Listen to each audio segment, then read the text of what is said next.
Hi, Steven. Hi, Peter. How are you? Good. How you doing? Good, thanks. How can I help you today? Yeah, you know the vacuum test you were telling me about the other day? Yes. Yeah, I want to try to figure out whether or not I have a problem or not. Can you walk me through how to do it? Of course, and with this app, I'm going to be able to draw on your screen, so this will help us a lot. So, Okay. we're going to start with going in here. Do you see the mark I just drew? I do. Perfect. I'm going to guide you using that. So, Okay. next we're going to go to our maintenance screen,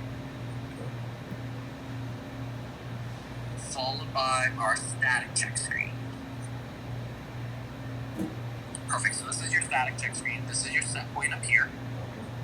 The actual turn on button is this one right here. So, I'm going to press that button for you, please.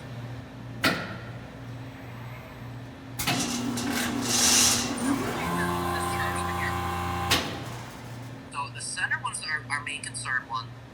That is our package vacuum. So in 20 seconds, the test is going to complete and give us a number and change that -1 to an actual value to show how much it actually leaks. Normal tolerance is up to 10 millibar loss.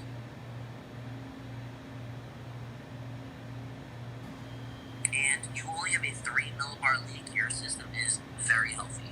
So it would definitely eliminate the potential vacuum leak from your issues. Great. Hey, thanks a lot, Steven. You're welcome, Peter. All right, bye-bye.